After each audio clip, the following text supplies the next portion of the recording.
Bom dia a todos. É uma oportunidade maravilhosa que nós temos de estar aqui todos os domingos estudando, aprendendo e nos preparando para a vida. Essa casa de Francisco que acolhe a todos nós, que nos coloca, que nos ensina e nos coloca no caminho certo do bem, do amor e da luz. Então essa oportunidade é maravilhosa mesmo para todos nós. E eu também queria aproveitar a oportunidade para desejar a todas as mães do grupo e a todas as mães do planeta Terra que recebam muitas bênçãos de Deus, nosso Pai, e Jesus, o nosso Mestre maravilhoso, que ampare a todas as mães, que lhe dê força, lhe dê coragem, e que elas tenham a oportunidade, no caso de ser mãe, de trabalhar com espíritos que ela deve construir, que são os filhos, que ela deve instruir também. Então, o Dia das Mães realmente é um dia especial para todos nós, né? Bom, hoje nós vamos falar então sobre o capítulo 108 do Caminho, Verdade e Vida, que o tema é reencarnação. Como eu disse outro dia, reencarnação é um tema para 14 seminários, né? É um tema muito grande, muito extenso, muito importante na nossa vida. Então vamos lá. O que se fala da reencarnação? Então esse tema, reencarnação, é de Emmanuel, né? Nesse livro é de Emmanuel, Caminho, Verdade e Vida, e psicografia de Chico Xavier. Então esse tema, reencarnação, ele é muito central, muito importante, né? É uma peça fundamental para nós espíritas e que vai nos ajudar a entender uma série de outros conceitos, outros parâmetros, outros mecanismos da lei divina. A lei divina é a base para tudo, para tudo. Kardec, no início da sua pesquisa, ele era cético, não acreditava em muita coisa, e a reencarnação também ele não entendia muito direito. Mas, com o tempo, os espíritos foram conseguindo colocar na cabeça dele o entendimento sobre a reencarnação, né? Ele tinha muitas dúvidas, mas depois os espíritos conseguiram convencê-lo, né? E ele entendeu a importância da reencarnação para poder explicar outras coisas, por exemplo, a justiça divina, a diversidade dos destinos, porque um é bom, o outro não é tão bom, né? O processo evolutivo, né? Porque a base da reencarnação, o objetivo dela é o processo para a evolução. Considerando também que uma só reencarnação é muito pouco, nós não teríamos oportunidade de nos melhorarmos, né?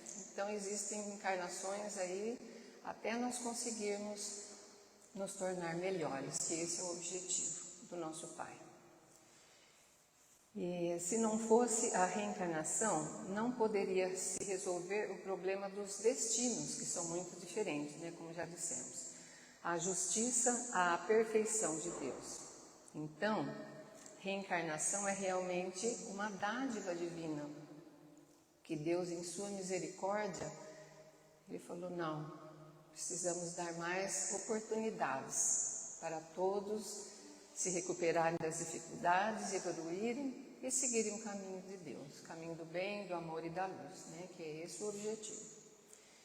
E então, a reencarnação ela é realmente uma dádiva divina e nos mostra realmente a bondade de Deus, nos dando oportunidades na tarefa evolutiva. Então, realmente, temos que agradecer a oportunidade das reencarnações. No Livro dos Espíritos, a questão 132, tem a seguinte questão: qual o objetivo da reencarnação do espírito? E a resposta: Deus as impôs a eles como objetivo de os fazer chegar à perfeição. Para alguns é uma expiação, para outros é uma missão. Eu conheço algumas pessoas que têm missão, né, Dona Val? Todavia, para alcançarem essa perfeição, devem suportar todas as vicissitudes da existência corporal, todas as dificuldades que aparecem perante nós. E nisto é que está a expiação, a dificuldade que se apresenta fisicamente.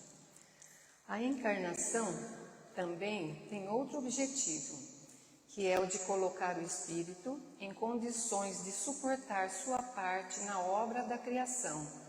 Para realizá-la, é que em algum mundo ele toma um aparelho, um corpo de harmonia. Então, em cada mundo, os espíritos tomam uma forma relativa ao seu planeta.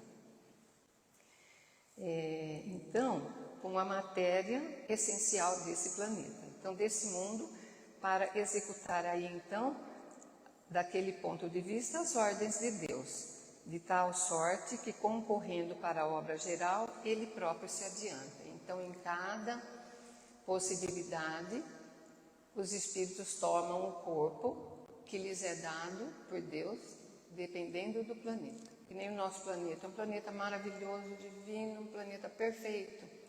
Então, nós temos que honrar esse planeta que nós temos, né? E seguir um caminho bom, transformando esse planeta num planeta muito evoluído. Essa é a nossa vontade, né?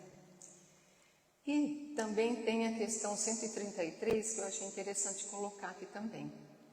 A pergunta é o seguinte: os espíritos que desde o princípio seguiram o caminho do bem, têm necessidade da encarnação? Resposta: todos são criados simples e ignorantes, e instruem-se nas lutas e tribulações da vida corporal. Deus, que é justo, não poderia fazer a alguns felizes sem dificuldades e sem o trabalho, e por conseguinte sem mérito. Então, o nosso trabalho, nosso aprendizado, é através disso que nós adquirimos o mérito da evolução de uma encarnação para outra. E tem mais uma questãozinha aqui, a 133A. Mas então, de que serve aos espíritos terem seguido o caminho do bem, se isso não os isenta das dificuldades da vida corporal? Então, não é só flores para um, e nem só dificuldades para outro. E aqui os espíritos nos orientam. Eles chegam mais evoluídos, eles chegam mais depressa ao objetivo, né, que é a sua evolução. Depois, as dificuldades da vida frequentemente são as consequências da imperfeição do espírito de cada um. Porque na realidade nós é que traçamos o nosso caminho. Nós chegamos aqui com um objetivo e quem for esperto segue esse objetivo, né? Então a oportunidade é muito grande mesmo de evolução. Então, quanto menos tenha de imperfeições, menos tem de tormentos. Aquele que não é invejoso, nem ciumento, nem avarento, nem ambicioso, não terá os tormentos que o outro menos preparado tem, né? Vou mais uma questãozinha aqui do Livro dos Espíritos, a questão 222. Só a doutrina da pluralidade das existências explica o que sem ela se mantém inexplicável, que é altamente consoladora e conforme a mais rigorosa justiça, que constituiu para a criatura uma âncora de salvação, que Deus, por misericórdia, lhe concedeu. Então, nós temos mesmo que agradecer a Deus a oportunidade de estarmos aqui, em situações difíceis, em problemas difíceis de saúde, mas temos que agradecer mesmo por podermos estarmos aqui. Porque a fila para a reencarnação está muito grande. Está muito grande. Então, nós temos essa oportunidade e temos que agradecer essa oportunidade. Então, isso é sobre reencarnação. Agora, vamos ao texto, uma palavra de Jesus, através de Mateus, capítulo 18, versículo 8. Ele diz assim: portanto, é uma postura, uma linguagem difícil aqui, vocês vão ver. Portanto, se a tua mão ou o teu pé te escandalizar, corta-o e atira-o para longe de ti. Melhor é ser na vida coxo ou aleijado, do que tendo 2 mãos ou 2 pés serem lançados ao fogo eterno. Essa fala de Jesus deve ser entendida de um modo mais abrangente, de um modo mais suave também. Não podemos entender, então, essa orientação de Jesus tão grave, né? Foi um texto bem grave, tão agressiva. Devemos, então, entender o mecanismo da lei divina, porque a lei divina é o ponto de tudo, é o ponto principal de tudo, né? Então, devemos entender o mecanismo da lei divina, o funcionamento do processo evolutivo e os desajustes que o próprio Espírito cria para si mesmo. Então, aquela palavrinha que nos decide, que nós temos a decisão de escolher entre o bom e o não tão bom, né? O livre-arbítrio. Isso é uma responsabilidade muito grande para a gente. Então, nós devemos estudar sempre, seguir o caminho do bem, para podermos utilizar bem o livre-arbítrio de uma maneira mais adequada para a nossa evolução, né? Então, devemos entender o mecanismo da lei divina, o funcionamento do processo evolutivo, os desajustes que o próprio Espírito cria para si mesmo, né? Quando se afasta das leis divinas. Então, nós sabemos que o caminho é esse. Por que nós vamos fazer isso aqui? Nós sabemos o que é bom, o que é certo. Então, nós temos que seguir o bom e o certo. Mas isso daí cada um é que decide, né? Então, aí se mostra a necessidade da reencarnação, a preciosidade das novas oportunidades para o nosso desenvolvimento, para a nossa evolução. E agora vamos ao texto de Emmanuel, que diz o seguinte: unicamente a reencarnação esclarece as questões do ser, do sofrimento e do destino. Em muitas ocasiões, falou-nos Jesus de seus belos e sábios princípios. Essa passagem de Mateus é sumamente expressiva. É indispensável considerar que o mestre se dirigia a uma sociedade, naquela época, estagnada, quase morta, sem conhecimento da vida plena, sem conhecimento da vida eterna, né? Então, é o seguinte: sem a reencarnação há muitos caminhos sem saída, muito inexplicáveis. E existe uma dúvida: como conciliar a perfeição da justiça divina com a diversidade dos destinos? Então, nós sigamos a Deus e a diversidade das escolhas é o livre-arbítrio. Então, nós temos que nos preparar, crescer, evoluir para seguirmos o caminho do bem, do amor e da luz. Como conciliar um Deus perfeitamente justo e bom com destinos tão diferentes, tão antagônicos? Então, as reencarnações respondem a essa questão, explicando a oportunidade da evolução nas futuras experiências na matéria. Emmanuel também diz o seguinte aqui: não nos esqueçamos que os verdadeiros mortos encontram-se nos sepulcros, na carne terrestre. Esses são os verdadeiros mortos, ou seja, aqueles que aqui no mundo vivem só para a matéria, né? Não pensam que nós temos um espírito a educar, a evoluir. Então, nós não podemos ser materialistas, temos que aprender a dividir um pouquinho entre o materialista e um pouquinho entre a parte espiritual. Então, esses são os verdadeiros mortos, aqueles que só pensam na matéria, né? A vida, ela é movimento, é desenvolvimento, é renovação através das encarnações, é criação, é participação com o Criador no processo de cocriar. Então, olha a responsabilidade que nós temos de auxiliar o Criador a cocriar a evolução, o bom caminho, né? Vamos para o texto mais um pouquinho. No concerto das lições divinas que recebe, o cristão, a rigor, apenas conhece de fato um gênero de morte a que sobrevém a consciência culpada pelo desvio da lei. Então, pensando em termos espirituais, só há um tipo de morte, e não é a do corpo, como foi dito aqui, né? A morte do corpo é apenas uma troca de vestimenta, né?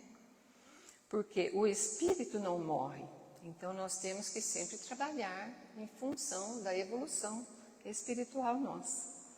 Simbolicamente, só há um tipo de morte.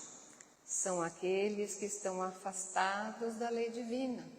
Então, os que desconhecem, por exemplo, na época de Jesus, como foi dito, as pessoas não tinham noção, não tinham ideia do que era sobreviver. Era tudo matéria, matéria, matéria, né? E daí veio Jesus e começou a ensinar o bem para essas pessoas que não tinham essa educação espírita, né? Jesus é nosso amor mesmo, né?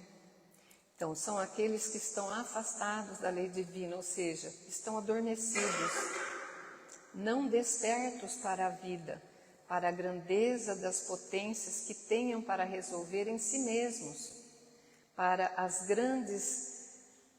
grandezas da vida, para a beleza da criação. Então, nós temos muito a aprender e muito a fazer.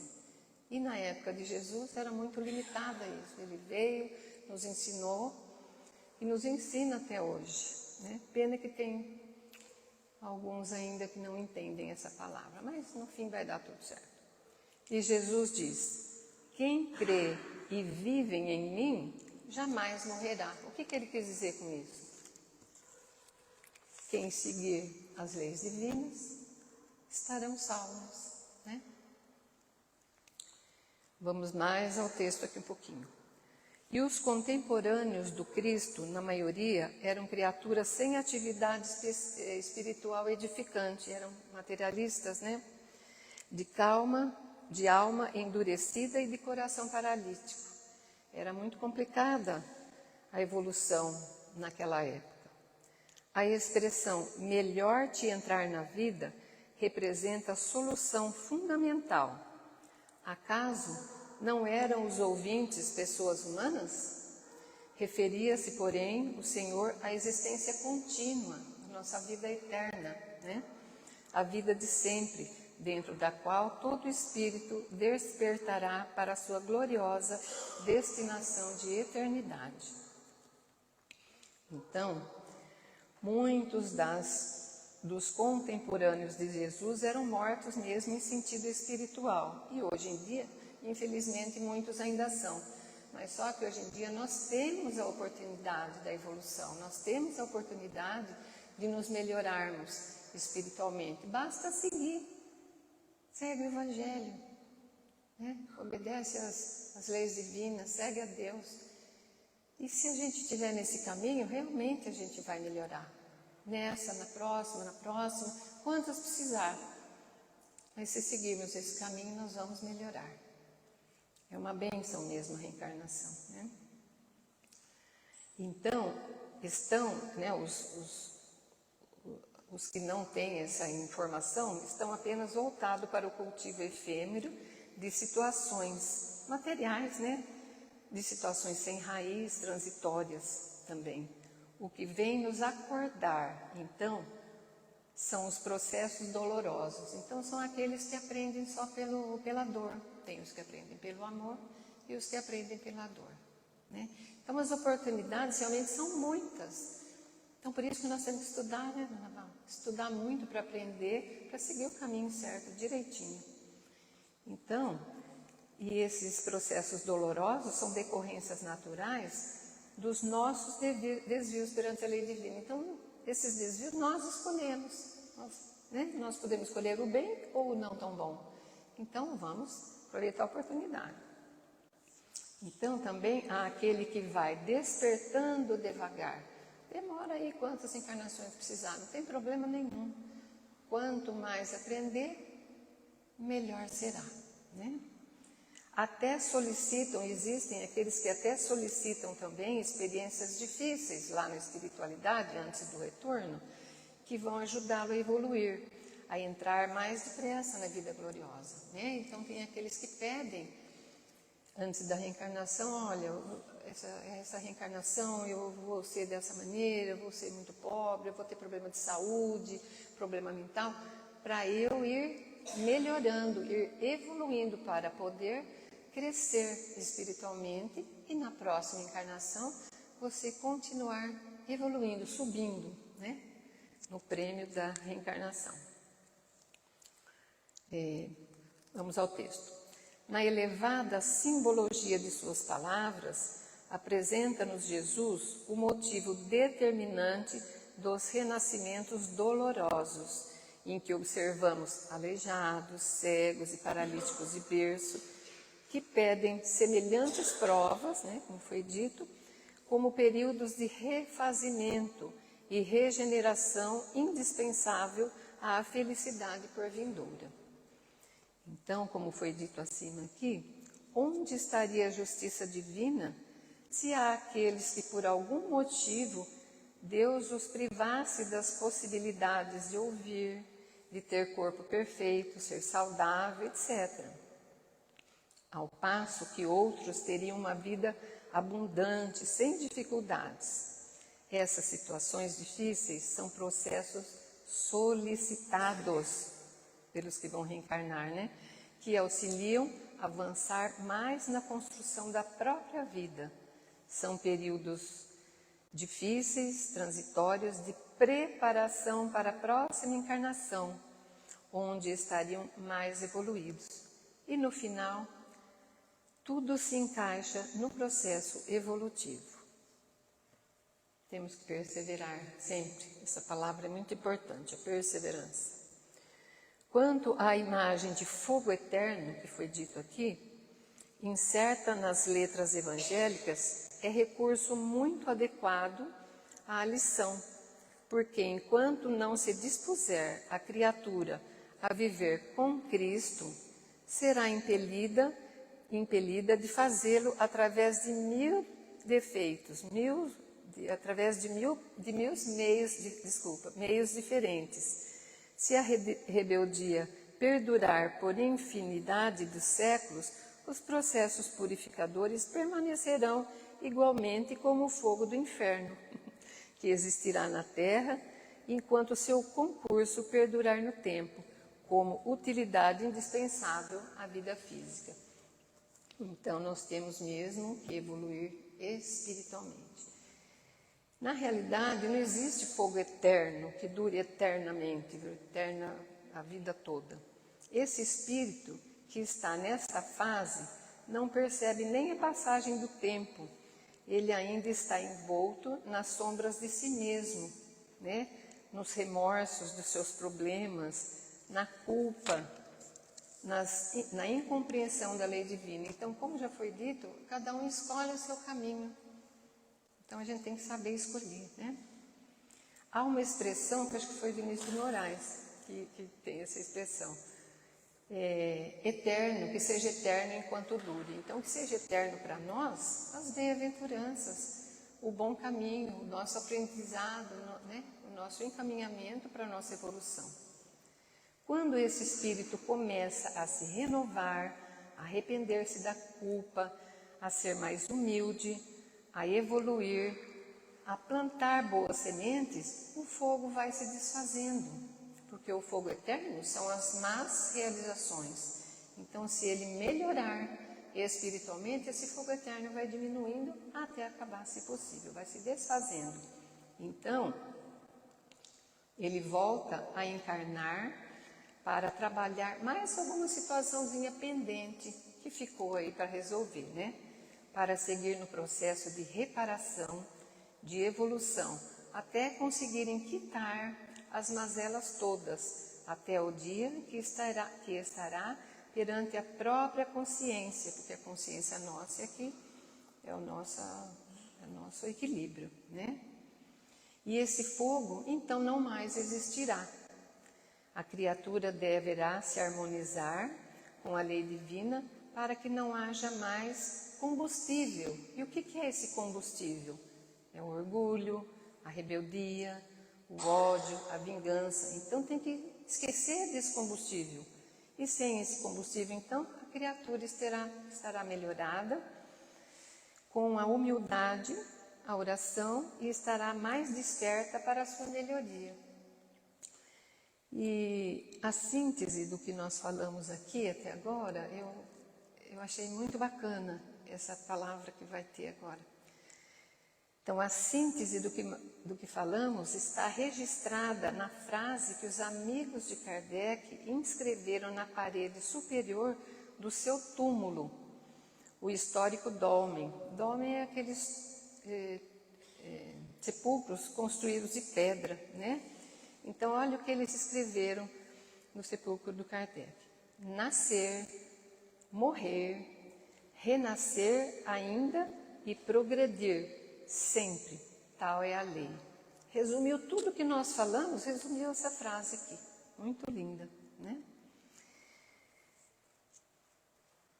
Então, meus amigos, por hoje é só. Esse assunto é bastante grande, mas é de uma perfeição fantástica para que nós aprendamos a seguir o caminho do bem, do amor e da luz, seguir o Evangelho, seguir as boas leituras, aprender mesmo, que assim nós vamos ter a nossa próxima encarnação mais suave, mais alegre, mais amorosa. A gente espera que sim. Então, eu desejo a todos um domingo maravilhoso, que esse é o Dia das Mães, né? Um abraço no coração de todas as mães, as encarnadas, e também as desencarnadas, as que estão perto, as que estão longe. E desejamos também uma semana de muita paz, muita saúde, muita evolução, porque a evolução é dia a dia. É assim que nós vamos conseguindo. Muito obrigada a todos.